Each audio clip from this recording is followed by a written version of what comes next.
বৌমা, পাঁঠার মাংসে ঝালটা একটু কম দেবে। আমার জামাইবাবু জীবনে আবার বেশি ঝাল খেতে পারে না।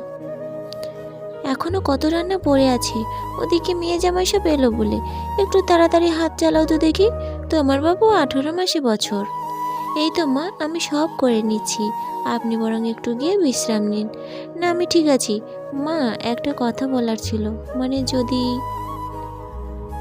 এত আমতা আমতা করার কি আছে, যা বলা তাড়াতাড়ি বলো। আসলে মা, আজ তো নবমী, এবার পুজোয় ও বাড়ি যাওয়াই হলো না। বাবা বলেছিল আজ আপনার ছেলেকে নিয়ে যদি একবার ঘুরে আসি বাড়ি থেকে। মায়ের শরীরটাও বেশ কিছুদিন ধরে খারাপ। আমাদের সময় বাবু এত বাপের বাড়ি যাওয়ার চল ছিল না। আমাদের বাপ মায়ের কি শরীর খারাপ হয়নি? তবুও তো শ্বশুর ঘরে প্রয়োজন মিটে তবেই বাপের বাড়িতে পা রেখেছি। আজ আমার মেয়ে জামাই এতদিন পর বাড়ি আসছে, তুমি না থাকলে ওদের যত্ন আতি কে করবে? নাকি এই ব্যথা পা নিয়ে আমাকেই সব করতে হবে? এবার আর নিজেকে সামলাতে পারলো না রাত্রি, বেশ নিশ্চুপ স্বরে বলে উঠল, এই ব্যথা পা নিয়ে যদি রান্নাঘরের সামনে দাঁড়িয়ে সমস্ত কিছু তদারকি করতে পারেন, তাহলে অতিথিদের খাবার পরিবেশন করে দেওয়াটা এমন কিছু বড় ব্যাপার নয়। আমি সমস্ত কিছু রান্না করে গুছিয়ে দিয়ে যাব। আর আপনার কাছে আপনার বাবা মা হয়তো সেকেন্ড প্রায়োরিটি ছিল, কিন্তু আমার কাছে আমার বাবা মা আমার জীবনে ফার্স্ট প্রায়োরিটি। তারা তাদের অর্থ এবং শ্রম দুটোই আমার পেছনে দিয়েছে বলেই আজ আমি এত বড় হয়েছি। এখন আমার সময় হয়েছে তাদের কিছু ফিরিয়ে দেওয়ার, আর সন্তান হিসেবে এটা আমার কর্তব্য।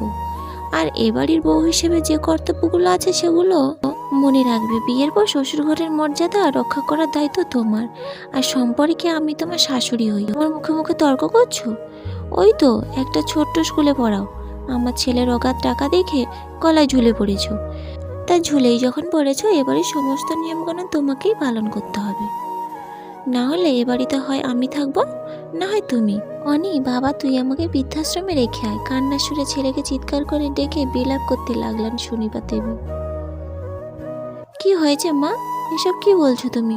তোর বউ আমার এ বাড়িতে থাকাটা পছন্দ করছে না অনি।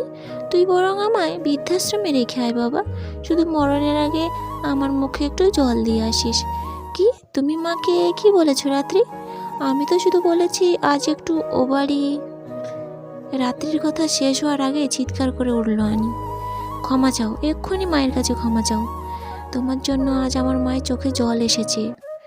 আমার কথাটা একটু শোনো আনি, জাস্ট সে সরি।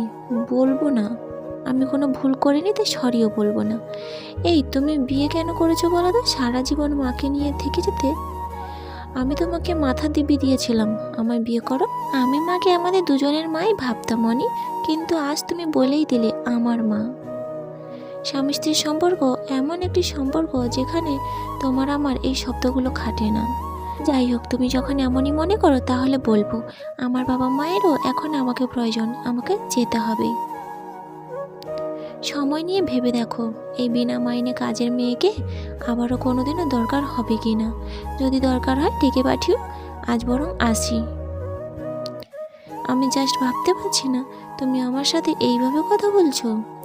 হ্যাঁ বলছি, কারণ আজ আমার মায়ের চোখে জল ছিল, কিন্তু তুমি কিছু না জেনেই আমায় দোষারোপ করলে। আমি সবসময় ভাবতাম আমার আর আমার মায়ের মধ্যে সব সময় প্রবলেম হয়, কারণটা হচ্ছে তুমি। তুমি কখনো চেষ্টাই করোনি আমার আর মায়ের মধ্যে বন্ডিংটা স্ট্রং করে তোলার। হয় শাশুড়ি বৌমার ঝগড়া ভেবে পরিস্থিতি দেখে পালিয়ে গেছো, আর নয় আমাদের দুজনের মধ্যে থেকে কিছু না জেনেই না বুঝে একজনের পক্ষ নিয়েছো। আজও সেরকম একটা কিছু করলে। আমার মা আপনার ছেলের জীবনে আপনার আর আমার ভূমিকা সম্পূর্ণ আলাদা। আপনি ওকে জন্ম দিয়েছেন, বড় করেছেন, আর আমায় ওর নিজের জীবন সঙ্গিনী রূপে পেয়েছে। কিন্তু আপনি সবসময় অনেক আগে বেশি গুরুত্ব দেয় সেটা দেখার জন্য আমার সাথে প্রতিযোগিতা করেন, আমায় ওর সামনে ছোট করার চেষ্টা করেন। কেন মা, আমি কি ক্ষতি করেছি আপনার? যাই হোক, বাড়ি থেকে বেরিয়ে যাওয়ার কথা যখন উঠেছে তখন আমি বেরিয়ে যাচ্ছি, আপনি কেন যাবেন? স্মিত হাসছে চৌকাঠ পেরিয়ে বড় রাস্তা বরাবর সামনের দিকে এগিয়ে গেল রাত্রি চৌধুরী। ছোট্টবেলায় বাবার বলা সেই কথাটা এখনো ভুলেনি ও। শোন মা, কখনো যদি আত্মসম্মানে আঘাত লাগে, সেই জায়গা আর সেই মানুষ দুটোকে নিজের জীবন থেকে বের করে দিতে 2 মিনিটও ভাবিস না। কিন্তু বর্তমানে এমন অনেক রাত্রি আছে যারা শত যন্ত্রণা সহ্য করে শ্বশুর বাড়িতে থেকে যায়, কারণ তাদের কোনো যাওয়ার জায়গা নেই বলে।